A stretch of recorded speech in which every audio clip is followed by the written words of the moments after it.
Basi karibu katika shule ya Biblia tena. Leo siku ya Jumapili tarehe 8 March 2020. Tunaendelea na kitabu cha Waefeso. Tuko katika mlango wa 4 kama tulivyokwisha kusomewa. Mlango wa 4 una jumla ya mistari 24. Na kama tu kukumbushana au kupata picha taswira ya kitabu chote, huu ni waraka mojawapo alioandika Paulo alipokuwa kifungoni. Inaonekana ni wakati akiwa amefungiwa Roma. Mnakumbuka mwishoni mwa kitabu cha Matendo ya Mitume kuanzia mstari wa mlango wa 21 alianza hali ya kufungwa. Akafungwa miaka miwili akiwa karibu na Yerusalemu. Kulikuwa kuna mji mmoja wa pwani alikuwa amefungwa pale chini ya kina Felix na kina Festo. Baadaye akakata rufaa Paulo akiwa anataka kwenda kwa Kaisari aliyekuwa mkuu wa ulimwengu wakati huo. Mkuu wa dola ya Kirumi. Sasa nyakati ya vifungo hivyo inaonekana ndipo alipoandika, na tutaona muda wote anapoanza sura mpya au anaanza kitabu anakumbusha kwamba yeye ni mfungwa kwa ajili ya Kristo na pia kwa ajili yetu sisi watu wa mataifa. Kwa tutaona hilo.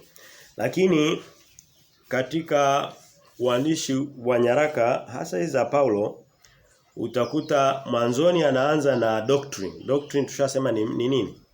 Doctrine ni yale mafundisho makuu ya msingi wa imani. Kwa mfano leo ukimuuliza mtu mbinguni, doctrine ya kwenda mbinguni ikoje, mtu hajui. Anajua tu kuna kwenda mbinguni, hajui anaenda ni nani, hajui anaenda, hajui haendi. Haamini kama ipo, anahisi. Sehemu nyingine anakuambia labda ni paradisi. Yaani hajui kabisa. Hiyo ni doctrine. Mbingu za Mungu ziko wapi? Anaingia ni nani? Milango yake imefungwa na kufungwa na nani? Kuna doctrine ya jehanamu ya moto. Watu gani wanaingia motoni? Je, ni wengi ni wachache? Hilo ni fundisho kubwa. Kuna doctrine ya ujio wa pili wa Yesu Kristo. Kuna doctrine ya ubatizo. Mtu anakuambia nikienda nikamwagiwa maji kwenye nywele juu kwenye kipaji cha uso nimebatizwa, lakini hilo sio ubatizo. Kuna doctrine ya Roho Mtakatifu. Mtu anakuambia kwamba nikienda nikabweka kama mbwa ni Roho Mtakatifu amekuja. Sio kweli. Kwa hiyo hizo doctrine nyingi zinapatikana sehemu nyingi of course. Doctrine kubwa imefundishwa na Kristo mwenyewe, lakini na mitume wake. Sehemu kubwa ya nyaraka pia inaonyesha doctrine. Kwa mfano tunaona kitabu cha Warumi kwa kimejaa doctrine muhimu sana ambayo nadhani kwa ninyi mlioko hapa mnaijua, lakini dunia haijui kwa sehemu kubwa, ya uchaguzi wa Mungu wa watu wake kutoka taifa la Waisraeli, lile la watu wa damu ya Kiisraeli, kutoka kuwa ndo taifa la Mungu kwenda kuwa taifa la Mungu kuwa ni Wakristo waliomwamini Yesu Kristo. Tuliona kwenye mlango wa 9, wa 10, wa 11 wa kitabu cha Warumi bila tashwishi, bila mashaka. Lakini watu hawajui. Mtu anatoka hapa anafikiri kwamba siku moja nikutana na rafiki yangu mmoja, ngoja niwachekeshe kidogo. Akasema bwana, nasikia una huduma ya kanisa. Nikasema ni neema ya Mungu tunafanya, tunahudumu pamoja na wengine na Mungu pia. Sina huduma mimi kama huyo. Akasema lakini nasikia. Nikasema sawa, karibu tuendelee kumtumikia Mungu pamoja. Akasema hata mimi mambo ya Mungu bwana napenda. Nikasema sawa, hongera sana. Juzi tu nilienda Israeli bwana. Kwa hiyo kule kwenda Israeli kumeniongezea ile hali ya kanisa, yani kama vile kumemuongezea hatua za kumkaribia Mungu kwa vile amefika Israeli. Yaani ni upotevu mkubwa kiasi gani? Yaani akataka tu kama kuwa Mkristo ambaye ameshakuwa Mkristo maalum aliyewahi kukanyaga Israeli, ni kama ameenda kuhiji. Maana kuna hizi dini zetu, hizi dini tuseme Waislamu wanakuambia ukaenda Maka ukakanyaga kule ukarudi unakuwa tayari umepanda na cheo. Kwa hiyo alitaka kuja na hija na yeye. Kitu ambacho hakipo. Biblia inasema hamtapanda tena kwenda Yerusalemu wala juu ya mlima ule, bali mtakuwa maabudu Mungu katika roho na kweli. Katika Yohana mlango wa 4, Yesu akiwa na mwanamke Msamaria pale kwenye kisima cha Yakobo. Kwa hiyo doctrine ndo tunaziona ni misingi, ni vitu vingi sana. Kwa mfano hata doctrine ya ndoa. Nafasi ya mwanamke, nafasi ya mwanaume, nafasi ya mtoto leo havipo kanisani. Kila mtu anaenda tu wakishatoa sadaka, wakabweka na kuimbaimba na kurukaruka na wengine wakamwagiana maji ya baraka wanarudi. Hakuna kilichosemwa. Hiyo doctrine haipo na haifundishwi. Na tukiona kwenye kitabu hiki cha Waefeso ndicho kinachoihubiri kwa kiasi kubwa kwenye mlango wa 5 ambao tumesoma tutausimamisha kwa muda. Tusogeze kwanza kitabu cha Samueli wa kwanza. Kwa hiyo kama utangulizi tu tunaona kwamba ni mahubiri mazito na tuliona mlango wa kwanza, wa pili, wa tatu. Mlango wa kwanza kitu kubwa kabisa tunachokumbuka kwenye mlango wa kwanza ilikuwa ni muhuri wa Roho Mtakatifu, muhuri wa Mungu kwa jinsi ya Roho wake kwa watu waliomwamini Yesu Kristo. Na ndio mlango unaofafanua vizuri maana ya muhuri wa Mungu ukitofautiana na ule wanaokuambia kwamba muhuri wa Mungu ni Jumamosi au Jumapili. Vitu ambavyo havipo popote. Ndio mlango wa kwanza wa kitabu cha Efeso. Tuliona mstari wa 13, 14, 15. Tukaona mlango wa pili ulikuwa na doctrine nyingi tu lakini kubwa kabisa ilikuwa ni kwamba hatuokolewi kwa matendo mazuri. Kwanza lengo kubwa tusije tukajisifu, pili tusije haki matendo mazuri yakiisha kama ni wokovu na wokovu utaisha, lakini kwa sababu ni kitu kimetoka kwa Mungu asiyeisha basi wokovu hauishi. Tukaona mlango wa tatu tuliona vitu vingi lakini tujifunza pia upana, urefu, kimo na kina cha upendo wa Kristo katika ukombozi aliotupatia. Na tukaupima ule urefu. Urefu tukaona kwamba urefu wake hauna mwisho. Ni mistari tuliyoona katika kitabu cha Yohana mlango sehemu nyingi lakini Yohana mlango wa 3 mstari wa 16 ule mstari wa wokovu. Anakuambia ametupa uzima wa milele usio na mwisho. Huo ndio urefu. Upana akasema aliupenda dunia yote. Kwa hiyo tukaona upana wake unaifunika dunia nzima. Tukaona kimo anasema upendo wa Mungu unaenda mpaka mbinguni. Kina akasema ametukomboa mpaka kwenye kina cha chini cha jehanamu, akatuweka katika utukufu wa maana wake Kristo. Tunaona kwamba Mungu upendo wake una mipaka, yani hauna mipaka, ni mpana, ni mrefu, ni una kina, una na kimo. Leo katika mlango wa 4 tutaona vitu vingi lakini kwanza tutajifunza kitu muhimu ambacho nakitaka ndani ya kanisa letu. Yaani ukitaka kwa kweli tutofautiane ili fundisho tulikaidi. Na mimi nitakuwa mfano wenu. Sehemu ya kwanza mistari ya mwanzo kabisa inatufundisha umoja ndani ya kanisa. So anasema kanisa ni mwili wa Kristo, ni viungo. Kristo ni viungo. Na Kristo ndicho kichwa. Sisi ni viungo vyake. Sasa viungo visivyoshirikiana basi mwili wa Kristo haufanyi kazi. Na Kristo hawezi akafanya kazi na mwili usioshirikiana hata siku moja. So sio makusudi yake. Kwa tunaona ndio sehemu ya kwanza. Sehemu ya pili hiyo ni mistari ya kwanza mpaka kama wa 8. Mstari wa 8 mwishoni wa kwanza mpaka wa 7 ule. Wa 8 ambao ni muendelezo wa hiyo sehemu ya kwanza na wa 9 na kuendelea mpaka sehemu fulani katikati kwenye 14 hivi. Anaongelea vipawa, ni hoja hiyo vipawa alivyotupa Kristo kwa kufa na kufuka kwake na sisi kwa kumwamini kwa kulipokea. Yaani ule muunganiko wetu na Kristo nini tumepokea? Mbali na huo uzima wa milele kuna vitu vingine anatupa. Anasema hata anatupa vitu, anatupa watendakazi na anatubadilisha kuwa watendakazi kusudi tuweze Ulishawahi kuona viungo ambavyo havifanyi kazi? Viungo havifanyi kazi. Kwa mfano una macho mawili lakini hayaoni. Huo mwili ni salama? Anasema sasa kama viungo kila kiungo akakipa kazi yake. Na lengo kubwa ni kukamilisha mwili. Lengo kubwa la haya macho mawili ni kusudi mwili uwe salama. Ndio masikio vile vile. Ndio sababu kitokea kiungo kimoja kuugua basi mwili wote unaugua. Ndicho Mungu anachotaka na ndicho tunatakiwa tulenge kukitimiza. Yaani hilo ni somo sio la sisi wenyewe kama sisi. Amina. Linatubariki hilo. Lazima tuwe viungo vinavyoshirikiana, vinavyopendana huku mwanzo lakini vinavyotenda kazi. Sehemu inayofuata kuanzia mstari kama 17 anaongelea sasa viungo. Kwa mfano ukiwa na viungo, sisi ni viungo. Tumeona huko nyuma.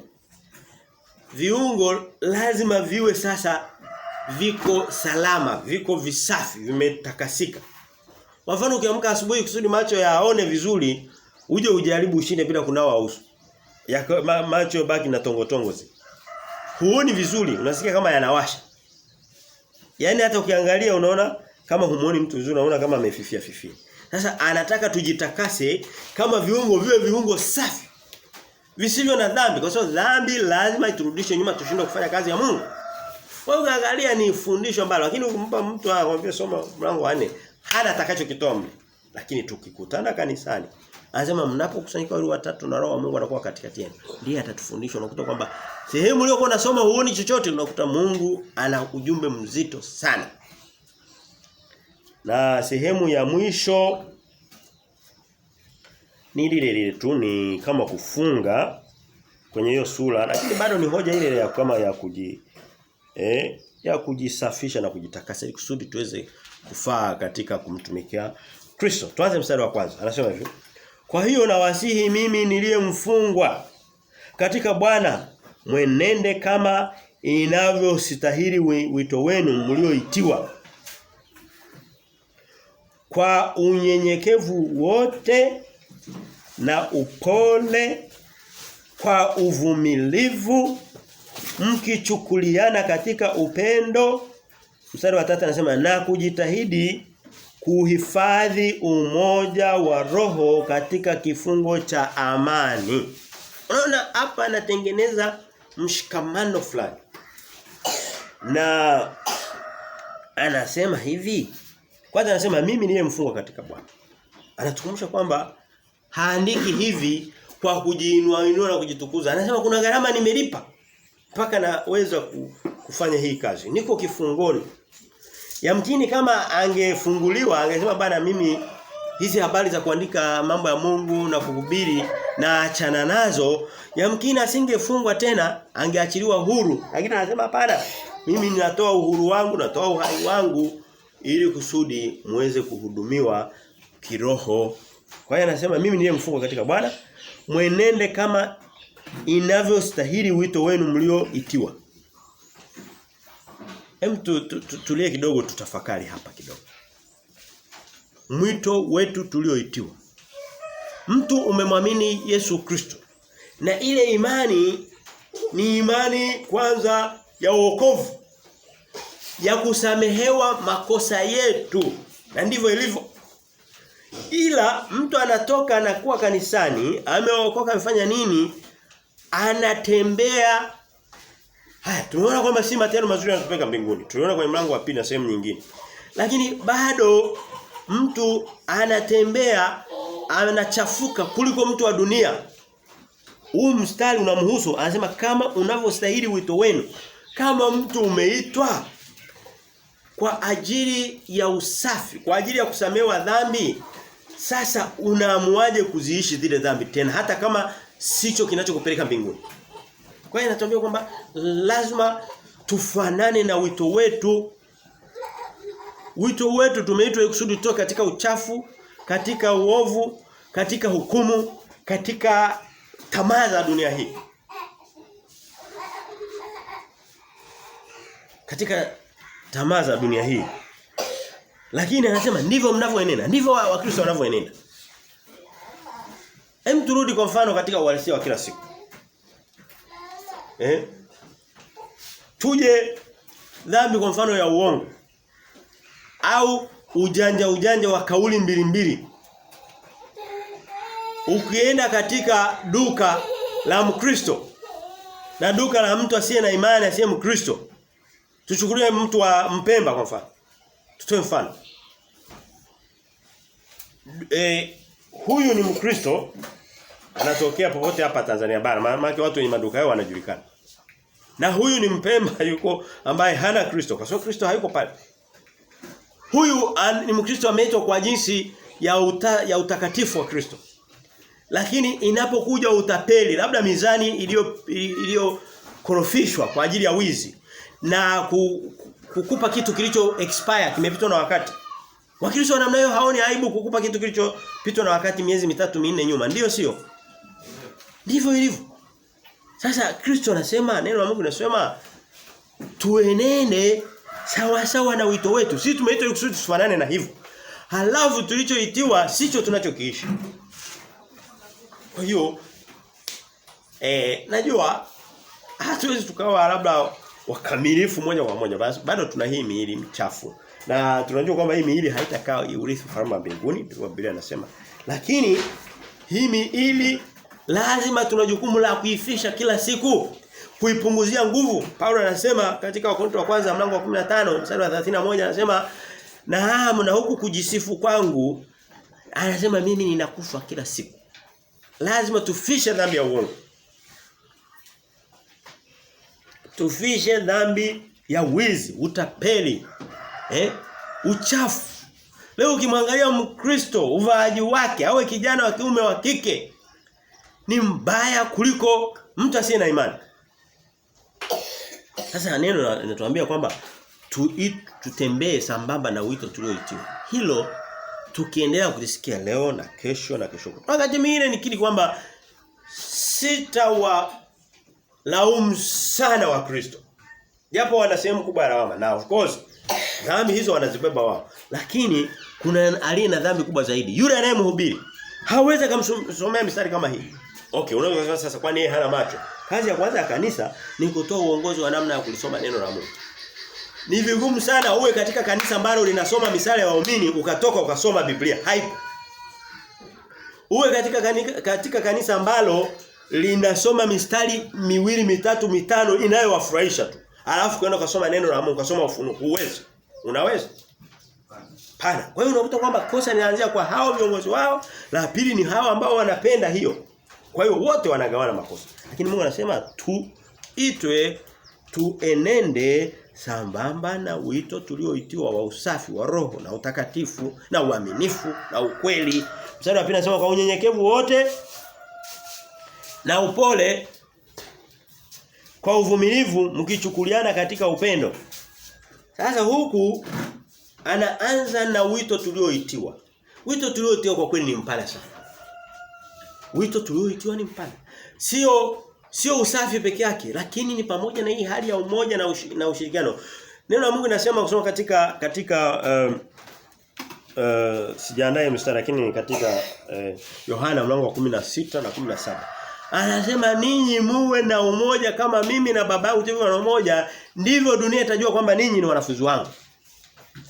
Sasa leo hii kuna umoja unaohubiriwa. Naomba kidogo nitofautishe huu umoja unaosema. Kuna umoja unaohubiriwa wa imani zote. Siji tukutane na Wahindu, na wa Makatoliki na mananini na manini nani yote. Twende siji tukashirikiane. Hamuwezi, tutakuja kuona kwamba hamuwezi mkashirikiana watu ambao hamna imani moja. Hamna roho mmoja. Hawa wana roho ya Mabudha. Wana roho ya mashetani ya Mailuminati. Ya Rumi huko Roma. Alafu eti mshirikiane, haiwezekani. Tutakuja kuona kwamba kinachofanya watu wawe mmoja na ndani ya kanisa moja ni kwa sababu wana roho mmoja, wana ubatizo mmoja, wana Mungu mmoja, wana Kristo mmoja. Biblia inasema na mpaka sasa wameshakuja makristo wengi ambao ni wapinga Kristo. Kila mtu ana Kristo wake. Mwingine ana Kristo mtoto mdogo asiyekuwa. Mpaka wanaenda na mbeba, wanambusubusu. Alafu huyo ndio Kristo unayetaka, mwenye nguvu aliyekaa kuume kwa Mungu Baba, mwenye nguvu na mamlaka. Twende tukashirikiane kwa Kristo ambaye wanambusu kila asubuhi kama mtoto, tena ni mdoli. Doli umetengenezwa viwandani. Imani yake. Kwa hiyo sio Kristo huyo. Anaendelea, anasema kwa unyenyekevu wote na upole, unaona tabia ambazo zinatakiwa unyenyekevu. Na hizi ni tabia ambazo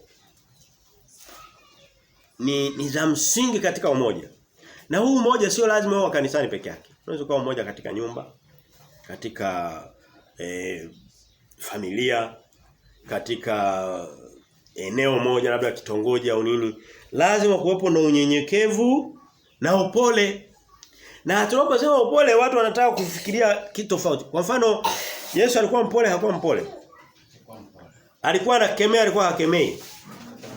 Hakuna mtu aliyewahi kukemea kama Kristo mpaka leo. Kwa hiyo upole sio kuruhusu kila uchafu ukapita, hapana. Ni kuruhusu. Upole mara nyingi ni kuwa tayari wewe kama wewe mtu akufanyie vibaya umwache.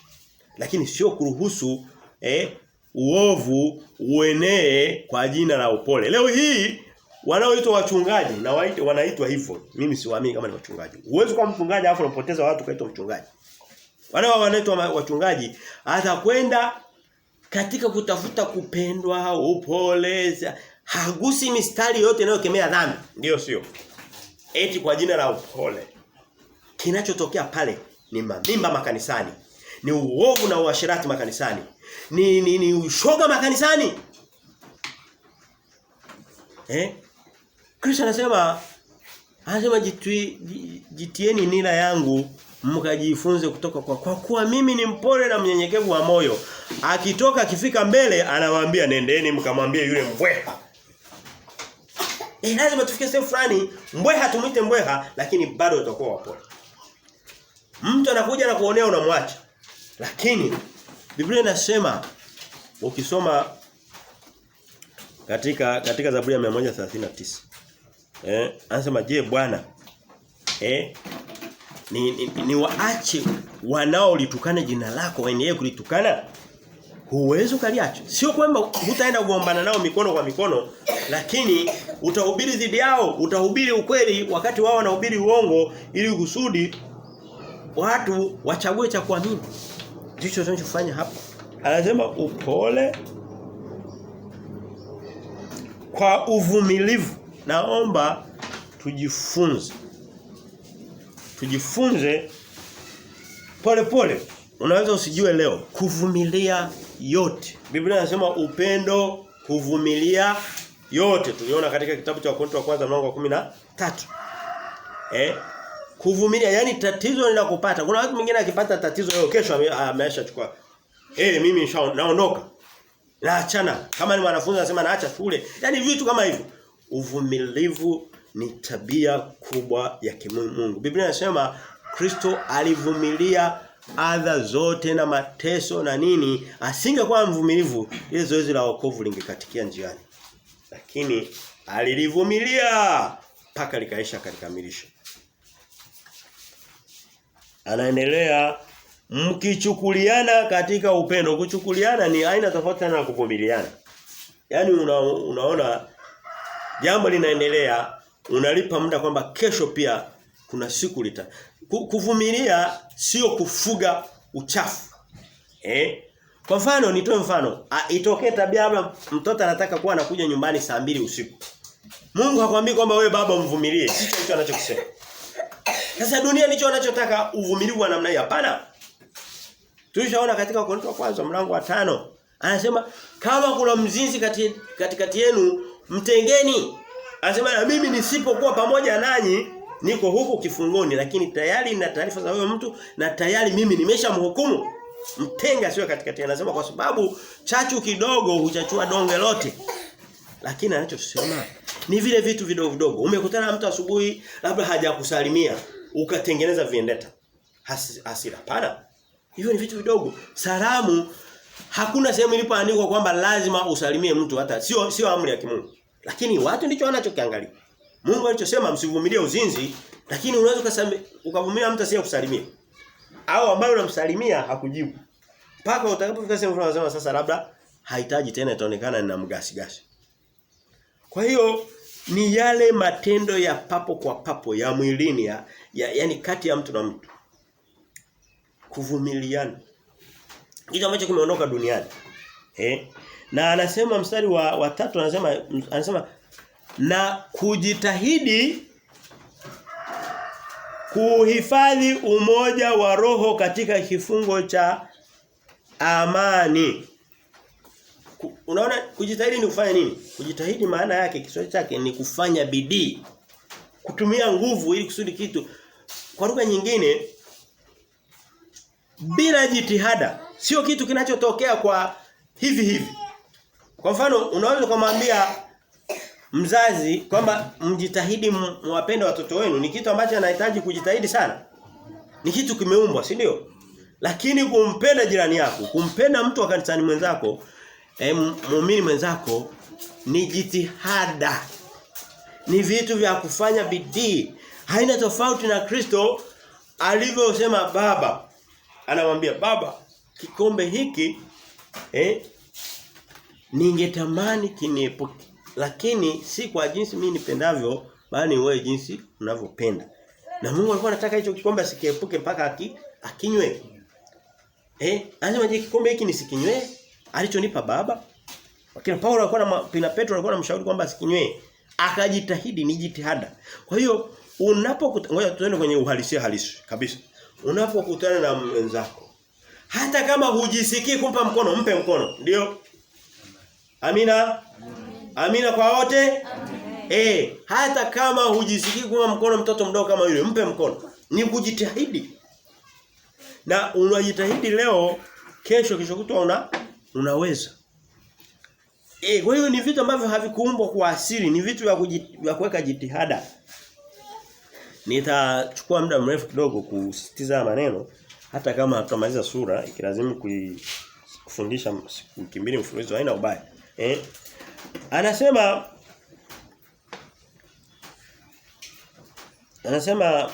mstari wa tatu anasema na kujitahidi kuhifadhi umoja wa roho katika kifungo cha amani. Unaona kuna maneno yanayofuata. Kuna kujitahidi kufanya jambo, kuhifadhi umoja wa roho. Kwa maana kwamba hii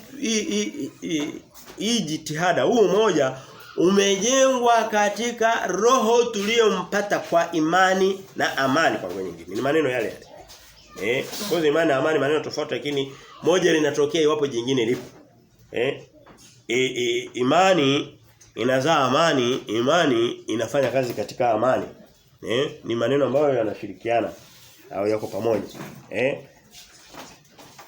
Kwa hiyo unaona msingi wake ni kuwa na roho. Roho ambayo tumempata kwa jinsi ya kumwamini Yesu Kristo. Mstari ule wa 4 anaendelea kufafanua kwamba ule umoja unatokana na nini. Anasema mwili mmoja na roho moja kama na mlivyoitwa katika tumaini moja la wito wenu. Biblia inasema mwili mmoja ni mwili wa Kristo. Jina jingine la kanisa ni mwili wa Kristo. Tutakuja kuona katika Waefeso mlango wa 5 huko mbele tutakoenda. Kwa hiyo anasema kwamba mkisha kuwa katika kanisa moja, nyinyi ni mwili mmoja. Ninyi ni viungo tofauti. Kuna mmoja ambaye ni kiungo cha usemaji, labda ni mchungaji na anaongea. Labda mwingine ni mwinjilisti, ni miguu anapeleka injili. Labda mwingine ni mdomo anaimba. Mwingine ni macho anaweza kaona hatari zinazokuja na kadhalika. Anasema kila mtu ni kiungo sehemu fulani. Kwa hiyo anasema msingi wake ni mwili mmoja, na mwili mmoja ni hilo kanisa, lakini limejengwa juu. Ulishawaona mwili hauna roho ndani yake? Hapana. Kwa hiyo mwili, kama mwili ni Kristo, ni kanisa, na ni kanisa ambalo limemwamini Kristo, anaendelea mbele moja tuona kwamba na ubatizo ni mmoja. Haiwezekani mtu anachukua ubatizo wake anamimina kwenye utosi, wewe unabatiza kama Kristo alivyobatizwa, alafu mkasema huo ni ubatizo mmoja. Tofu. Hamwezi mkawa na umoja huu.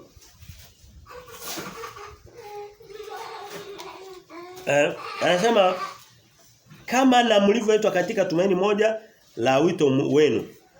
Bwana mmoja, imani moja, ubatizo mmoja. Anaendelea kufafanua kwamba Bwana mmoja ni Kristo. Kristo wako na uhakika Kristo wa yeyote aliyoko humo ndio Kristo wangu mimi. Kwa hiyo lazima wote tufanane katika eneo hilo. Anasema imani moja. Msingi wetu wa imani ni kumwamini Yesu Kristo. Katika kumwamini Yesu Kristo ndio tunapata wokovu, ndio tunapata kuyaamini maandiko na kuyaishi ndio imani ndio kazi ya imani. Alafu anasema baada ya imani moja kuna ubatizo mmoja. Kuna watu wengine anaenda anabatiza kwa mfano najua kuna kanisa moja. Kanisa la Jumamosi la Wasabato. Mtu anaenda anabatizwa.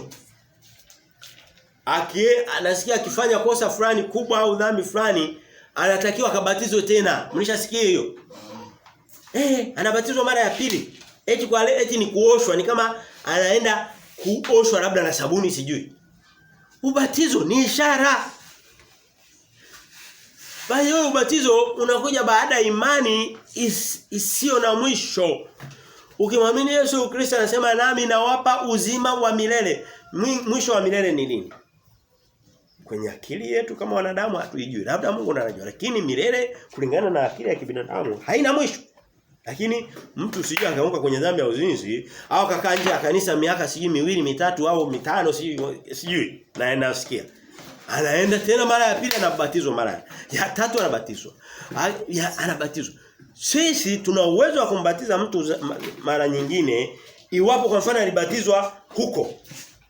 Alibatizwa kwenye Ukatoliki au alibatizwa kwenye wale wanaitwa wanavaa nguo nyeupe na kofia nyeupe nini? Siloam. Hiyo sio ubatizo, lakini tukisha mwingiza katika ubatizo wa kibiblia ni wa mara moja, ni wa milele. Kwanza nasema ubatizo mmoja. Mtu anaweza kubatizwa mara 5 kaniambia huo ni ubatizo mmoja. Ni ubatizo si 5 si 6 labda. Kwa hiyo nasema msingi wetu ni ubatizo mmoja. Na maneno haya sio kusema kwamba ni yanapatikana katika Waefeso peke yake, Kwa ukisoma katika Wakolosai mlango ukiwa kwenye Waefeso utaenda kulia utapita wa Filipi alafu utaingia kwenye Wakolosai. Wakolosai mlango wa 3 soma kidogo pale. Wakolosai mlango wa 3 mstari wa 14 Biblia inasema hivi. 3:14 inasema hivi. Tuanze 12 inasema hivi. Hoja hiyo anasema basi kwa kuwa mmekuwa wateule wa Mungu watakatifu wapendwao jivikeni moyo wa rehema. Nimeanza mstari wa 12.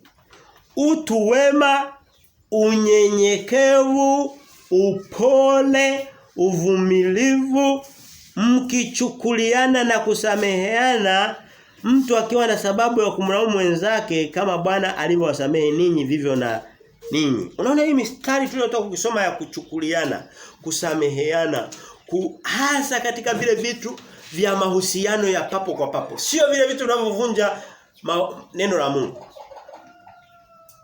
Sio vile vitu vinavyovunja neno la Mungu. Lakini huyu inaonekana nilipokuwa nimekaa alinigeukia akaniangalia hivi alafu akafanya vitu kama hivyo ndio vinavyogomanisha watu. Hapana, hivyo vitu naomba tuvifute kabisa. By the way, hii ututumio wetu haka kamoyo. Ni kadogo, kana ukubwa anazidi kidogo ngumi yako kidogo. Hakana uwezo wa kutunza matatizo. Hakana uwezo wa kutunza watu wote ambao hawakukusalimia. Watu wote ambao waligeuka nyuma wakakuangalia kama vile watu wote ambao uliwaangalia ukakuta umegeuka ukakuta amekukazia macho ukajiuliza alikuwa ananitafutia nini kabla, mbona nimemkuta hivi kama hivyo. Ndivyo vinavyosumbua wanadamu. Na hivi ninaombeni hasa nyinyi akina mama. Mnahisi kwamba ninawaonea? Hapana, hivyo. Usijali mtu vitu vidogo hivyo. Jali mtu ambaye analivunja neno la Mungu. Jali mtu ambaye ana hajali maneno ya Mungu. Lakini hivi vitu vya hapa na pale vitu kama hivyo vidogo hivyo vifutike kabisa. Na ukiwezekana kuna vimekuwa vigumu. Fanya hivi, dawa yake. Ingia kwenye chumba cha siri kila siku. Umwambie Mungu, naomba uniondolee machungu yote na lawama zote na hivi vitu vidogo vya kugombana na vyote niondolee Mungu wa mbinguni. Atafanya. Lakini lengo ni kujitahidi. Unaona kama ni kujitahidi. Na tunaona Paulo anasema sehemu nyingi na kwenye Wafilipi amesema. Tumeenda tu kwenye Wakolosai kwa sababu maandiko yale yanafanana kwa kiasi kikubwa, lakini hata kila sehemu kwenye Warumi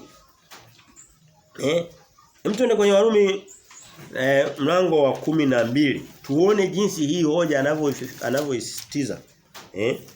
Warumi 12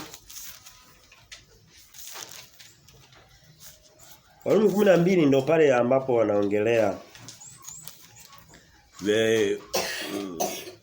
viungo tofauti na Wakorintho wa kwanza 12 vile vile hizo sura zinafanana sana. Anasema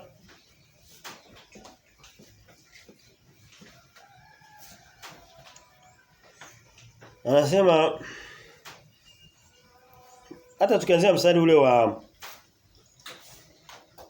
6 anasema hivi, na hii hoja tutaona mbele kidogo kwenye Waefeso 4 tulipo, lakini watu tuikute kwanza hapa kwenye Warumi 12. 9 kuanzia 9 anasema pendo kabla ya 9. Tuanzie 6 anasema hivi.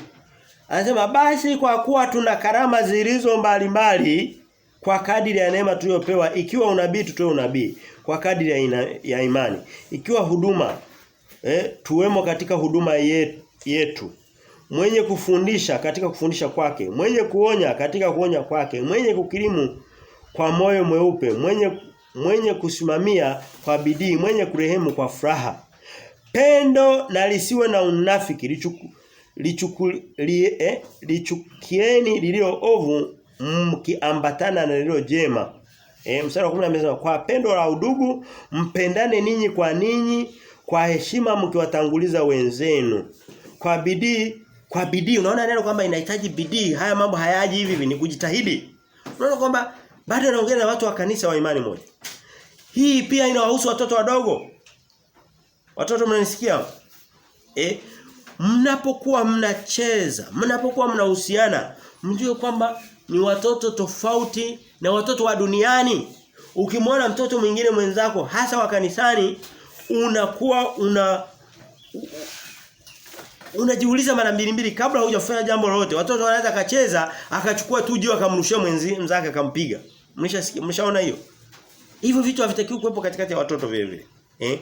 Ni tabia ambayo tunatakiwa kuijenga ya kujaliana. Yaani anasema kwa sababu mwenzako ni kiungo kama wewe, mguu au mkono hauwezi ukachukua kofi ukaanza kupiga kichwa. Kwa sababu utaumia. Kwa hiyo tunaona hiyo hoja Mungu anaisisitiza mara nyingi sana. Na naona turudi katika Waefeso mlango wa 4 na makusudi yake na msingi wake kimsingi imeonekana kwa sababu tuna Bwana mmoja ambaye ni Kristo, imani moja ambayo ni katika Kristo, ubatizo mmoja ni ubatizo wa Kristo vile vile. Mungu mmoja naye ni baba wa wote, aliye juu ya yote, katika yote na ndani ya yote.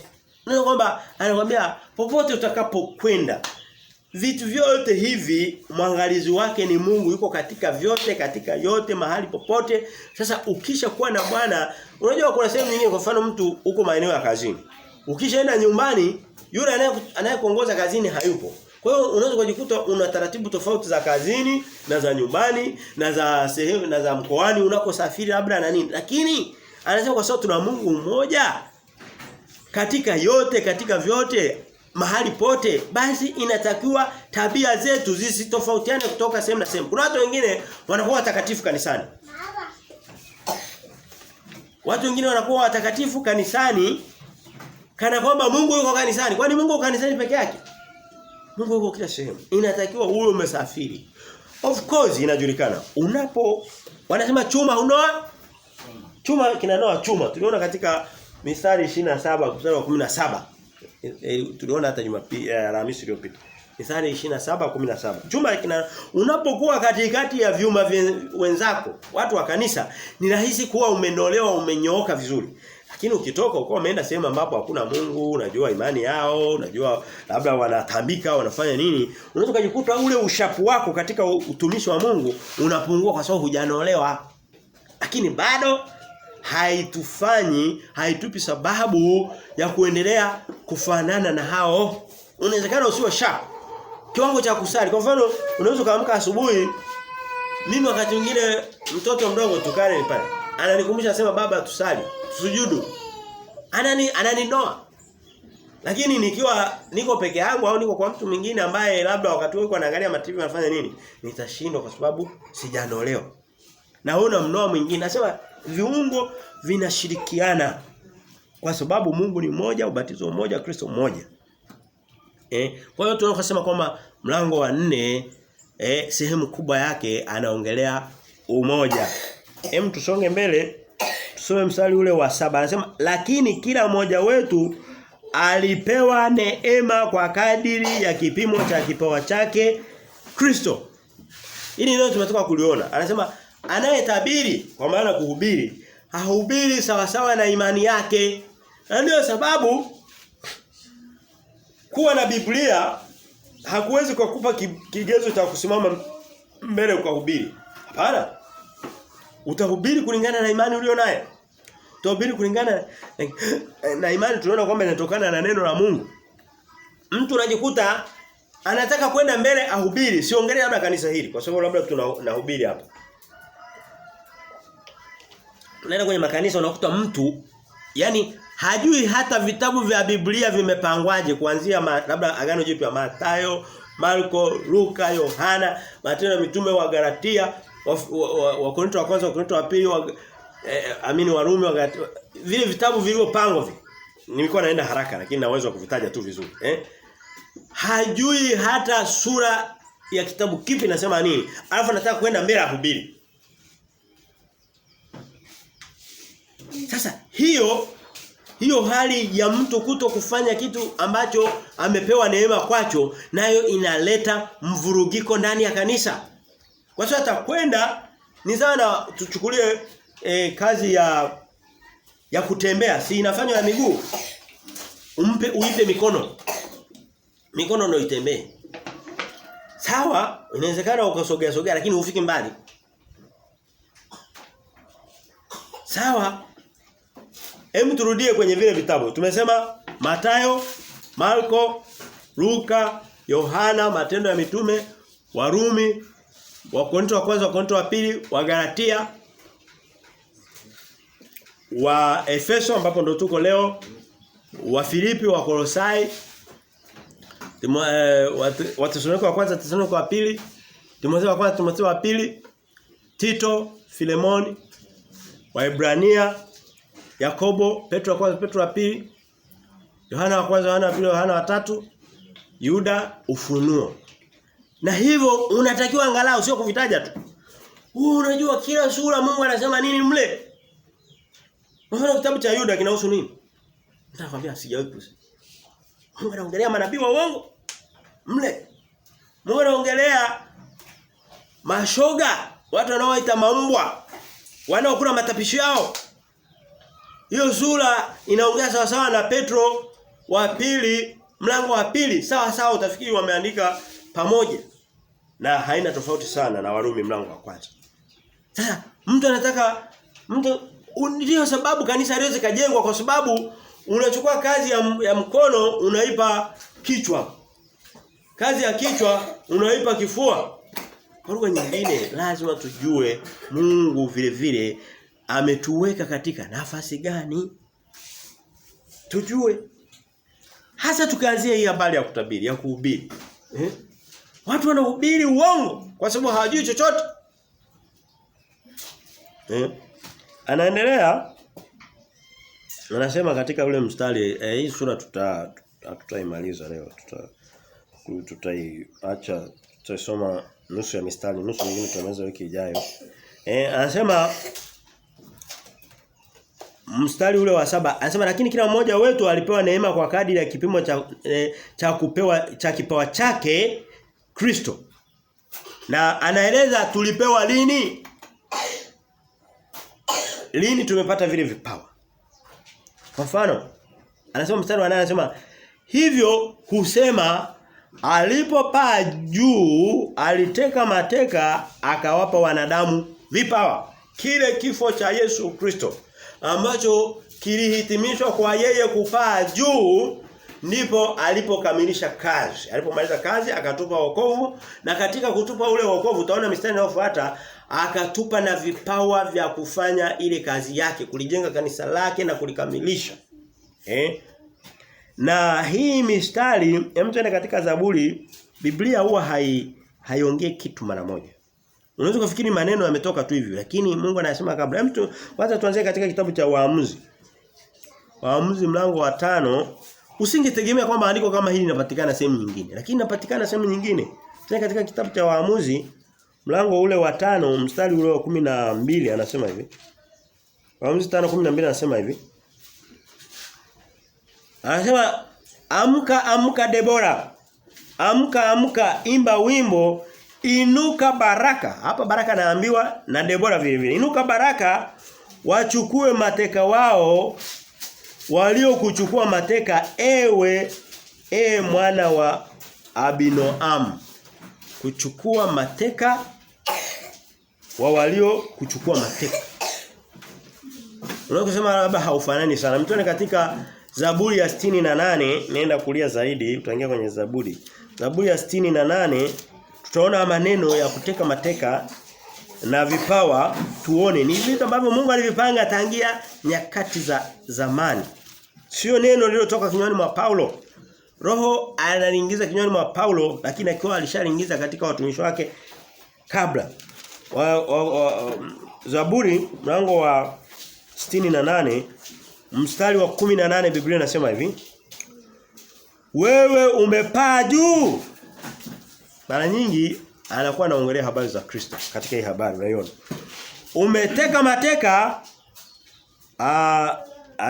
anaisema anaiongea sivyo sahihi kwenye King James, ndio kwenye Biblia ya Kiswahili. Ngoja tusome katika King James. Huu ni mstari jana wakati nafanya tafakari ya maandiko, niliona kwamba ni yale ile mistari tuliyoona ambayo haina maana katika Kiswahili. Haina maana. Tuende katika tusome katika King James. Ndio sababu tunakuwa na King James tayari na imefunguliwa, inasubiri kusahihisha makosa ya Biblia ya Kiswahili ya makusudi, by the way. Mstari wa 11 anasema hivi. Mstari wa 18 samahani anasema hivi. Though has ascended on high, though has led captivity captive, though has received gifts for men, yea, for the rebellious also, that the Lord God might dwell among them. Anasema hivi, wewe ni kama Kristo anapewa sifa, anaambiwa kazi aliyoifanya. Kwamba wewe umefanya hiki, umetimiza hiki. Anasema wewe, though, anatumia neno though, umepaa juu, umeteka mateka, though has received gifts for men, umepokea vipawa kwa ajili ya wanadamu. Ni kama katika hilo zoezi la kuteka, umejitwalia vipawa, umekusanya kama zawadi kwenda kuwapa watu wako. Umevipokea katika hilo zoezi zima. Ndio Kristo neno la Mungu linavyosema.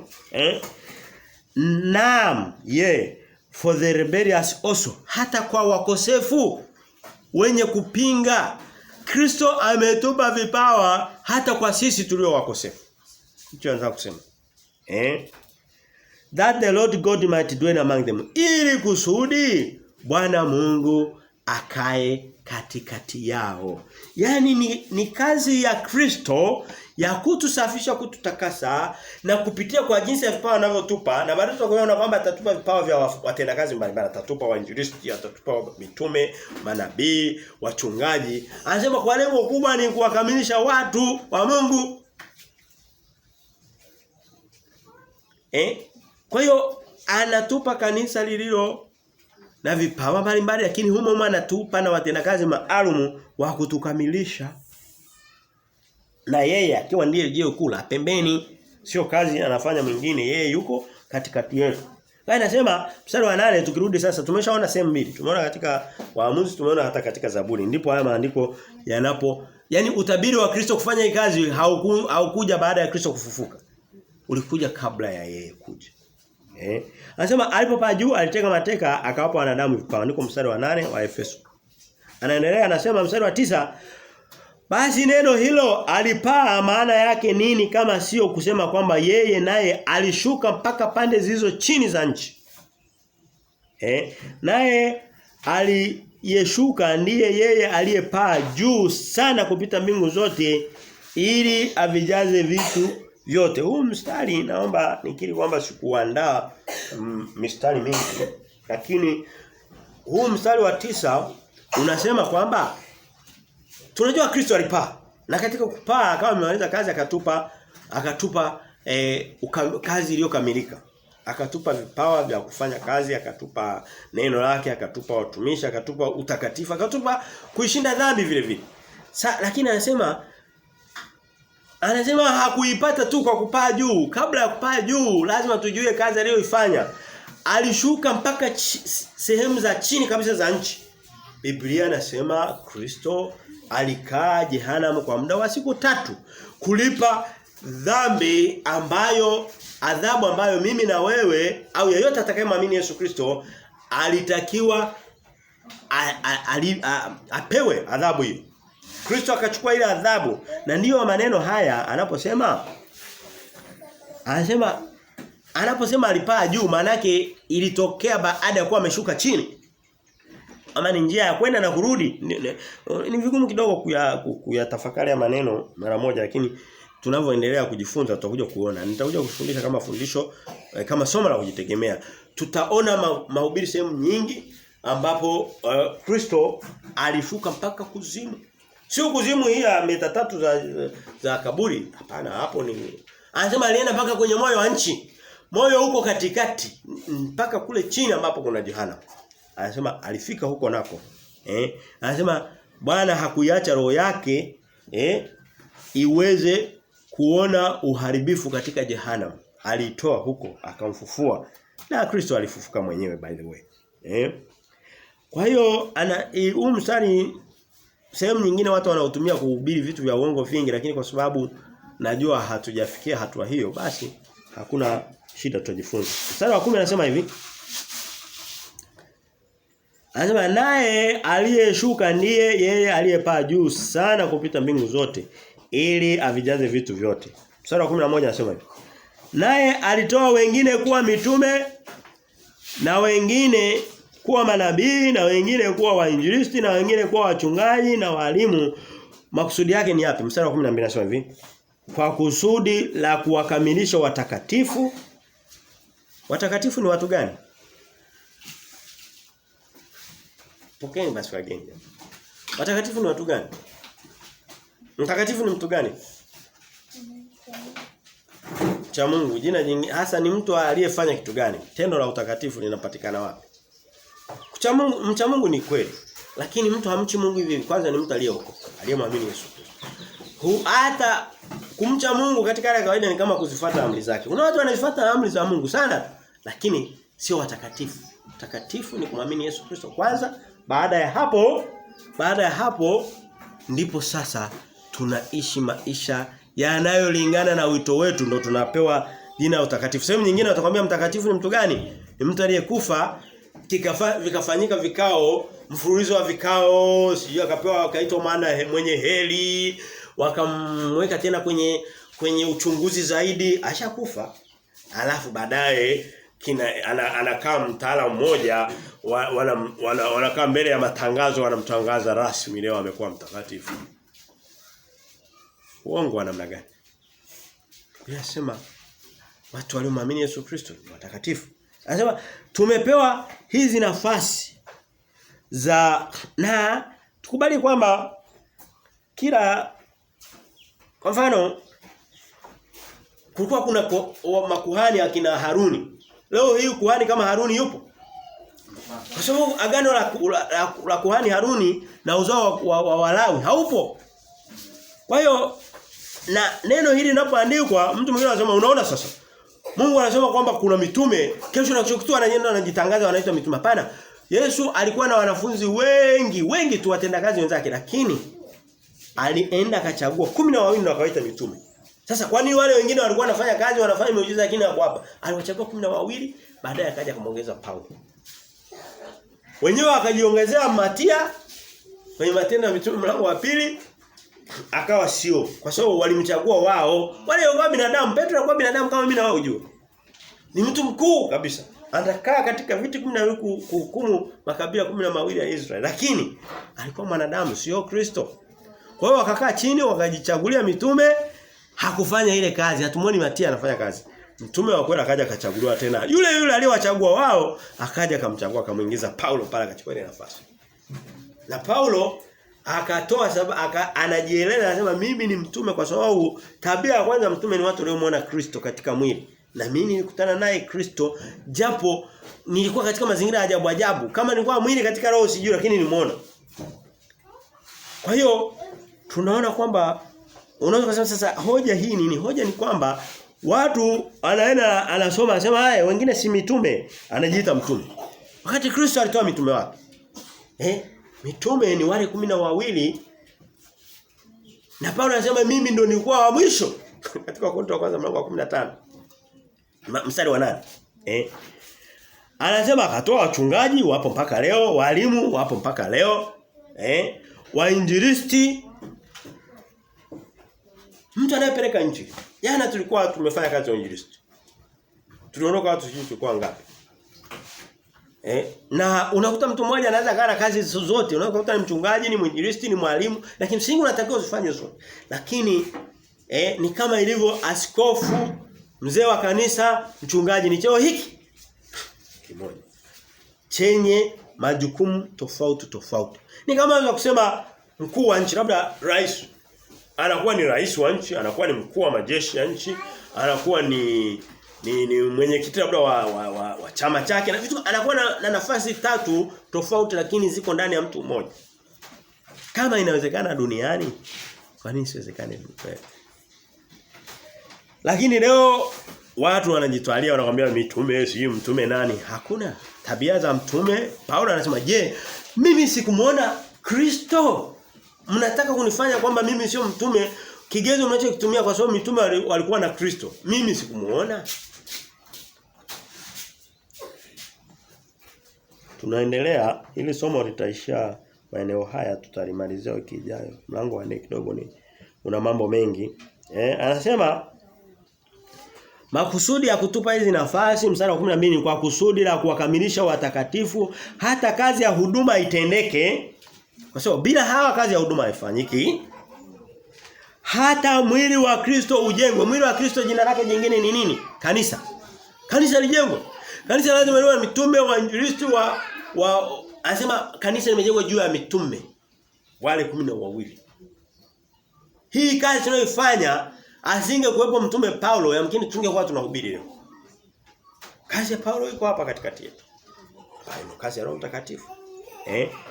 Anasema hata mwili wa Kristo ujengwe hata na sisi sote tutakapoufikia umoja wa imani na kumfahamu sana mwana wa Mungu hata kuwa mtu mkamilifu hata kufika kwenye cheo cha kimo cha utimilifu wa Kristo. Ni mistari mingi ambayo ni sentences hizo koma ni ndefu. Lakini unaona makusudi ni kumfahamu sana mwana wa Mungu. Kumfahamu sana mwana wa Mungu sio kitu kingine. Ni kulifahamu neno lake. Huwezi kumfahamu Kristo mtu ngoja niwaambieni ukweli. Katika vitabu vinavyoongelea habari za Kristo kabla ujio wake, kitabu cha kwanza ni Isaya. Huwezi kumfahamu Kristo bila kusoma sura 66 za Isaya. Na utazisomaje kwa hawa watendakazi, wachungaji, wainjilisti? Huwezi kumfahamu Kristo bila kusoma Isaya. Huwezi kumfahamu Kristo bila kusoma Zaburi. Paulo na Daudi na waandishi wengine wa Zaburi akina Asafu na Musa pia kuna Zaburi za Musa. Wanasema habari za Kristo. Yesu mwenyewe anasema anawaambia Wayahudi hawa waliomkataa Yesu mpaka leo hawamkubali, wanasubiri mpinga Kristo aje. Anawaambia kama mungalimwamini Musa, wao wanasema sisi ni wanafunzi wa Musa na tunamwamini Musa. Anasema kama mungemwamini Musa, mungeniamini na mimi kwa sababu Musa alisema habari zangu mimi. Sasa msidanganye kwamba mnamwamini Musa wakati Musa alikuwa ananisema mimi akifanya kazi akitegemea mimi ndiye nitakayekuja kukamilisha kila kitu. Sasa mnamwaminije Musa ambaye mimi hamniamini wakati Musa alikuwa anafanya kazi kwa niaba yangu? Unasema sasa umefikaje huko? Ninafika huko kwa sababu lengo kubwa lote la hii imani yetu kukusanyika Jumapili sio hizi baraka za kula na kunywa. Kwani watu wasioenda kanisani hawani. Wanashiba hawashibi. Matajiri sio matajiri. Lakini leo hii kitu kinachopeleka watu makanisani ni nini? Ni kwenda kujikinga na magonjwa kiuongo wakati wanapigwa na magonjwa na kutafuta baraka. Lakini Biblia inatuambia kazi yetu hayo ni nyongeza. Mungu atatupa kama nyongeza. Kikubwa anasema ni mwili wa Kristo ujengwe. Anasema kwa kusudi la kuwakamilisha watakatifu hata kazi ya huduma itendeke ambayo ni kujenga mwili wa Kristo. Hata mwili wa Kristo ujengwe hata na sisi sote tutakapofikia umoja wa imani na kumfahamu sana mwana wa Mungu. Kumfahamu sana Kristo. Hata kuwa mtu mkamilifu hata kufika kwenye cheo cha kimo cha ukamilifu wa Kristo. Lengo kubwa mstari wa 14 na hapa ndipo tunapofungia. Anasema ili tusiwe tena watoto wachanga tukitupa huku na huku na kuchukuliwa na kila upepo wa elimu wa mafundisho. Leo mnaanza mkasikia mwaka huu kuna mafundisho yameanza yameshaua watu 20 ya kukanyaga mafuta. Na yale mafuta yanatofautiana. Kuna mafuta ya njano, kuna mafuta ya blue, kuna mafuta ya yani kila siku ina mafuta yake. Anasema ni upepo wa elimu inayorusha watu tu kila sehemu na kuwadanganya. Lakini watu ndo kwa kutokumjua Kristo, kutojua neno lake wanapelekwa wanarushwa na upepo. Wa kila aina ya elimu. Kwa hila anasema kwa hila ya watu kwa ujanja kwa lugha nyingine. Wale watu ni wajanja sio wajanja. Unasikia mtu mmoja anaitwa Rawakatare nimeona siku moja. Hebu fungua. Anatumiaga neno gani anasema si haleluya. Hebu fungua pochi yako. Pesa iingie. Mlishawahi kuiona? Hebu fungua pesa yako, toa zote. Maana yake njoo uzirushe kwenye kikapu, alafu ruhusu nyingine za upepo. Alafu upepo wa kisulisuli hauleti waume tu wa kuoa mabinti wa humu. Unaleta na pesa. Biblia inasema ni ujanja. Unadhani Mungu angeweza kuweka neno ujanja bila kumaanisha? Ni ujanja. Nani anahisi kwamba ule sio ujanja? Ujanja. Anasema kwa ujanja tukizifuata njia za udanganyifu. Anasema ni ujanja ili kusudi waingize katika njia za kuwadanganya. Leo wanadamu wanadanganya. Na ukitaka kujua wanadamu wanadanganywa, wasomee neno la Mungu, hawalitaki. Watu wanapenda neno la Mungu. Kati ya neno la Mungu, mistari hii tuliyosoma, umetulia hapa, ukasikiliza, ukatafakari, yamkini ukachoma moyo, na mimi nikachoma moyo. Lakini ukajengeka, ndio sio? Kati ya hili neno na hili la kuambia watu fungua pochi, upepo wa kisulisuli utaingiza pesa, lipi watu watalipenda? Hili la Kristo tulilosoma au hili la kudanganywa la pochi? La pochi ndio wanapenda. Na wewe utajuaje? Utakuta wamekusanyika mamia kwa maelfu. Hayo ni ujanja. Anasema msio watoto wadogo mnaorushwa na kudanganya na kutupa huku na huku. Kwa nini tudanganye? Kwa hiyo kwa leo tutaishia hapa kwenye mlango wa 4 mstari ule wa 14. Tutakapokutana tutamalizia. Kwa hiyo wiki ijayo tutaendelea na mlango huu. Tutamalizia mlango huu kuanzia mstari wa 15 mpaka mstari unapoishia. Actually nilisema mstari wa 24 hapana.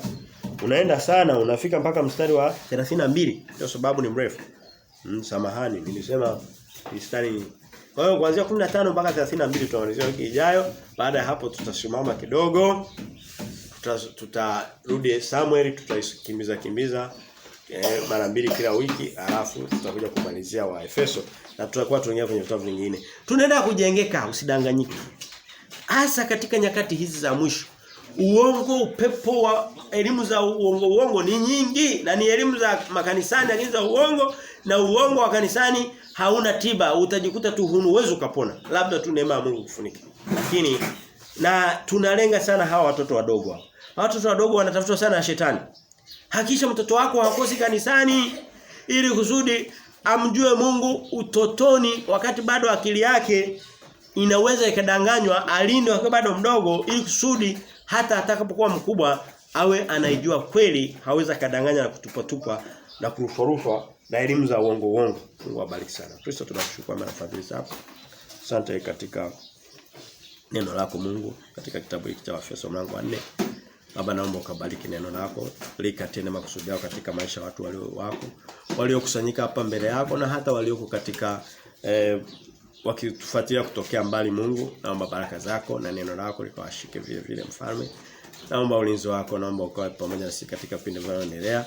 Naomba ushirika mzuri hata baada ya kusanyika hapa katika kanisani Mungu. Na Mungu, baraka zako zikambatane na watu wako Jumatatu, Jumanne, Jumatano, Alhamisi, Ijumaa na hata tunapokutana Alhamisi, Jumamosi na Jumapili wiki ijayo. Baba, tunakushukuru katika jina la Baba na la Mwana na la Mtakatifu. Naamini yote na kupokea. Amen.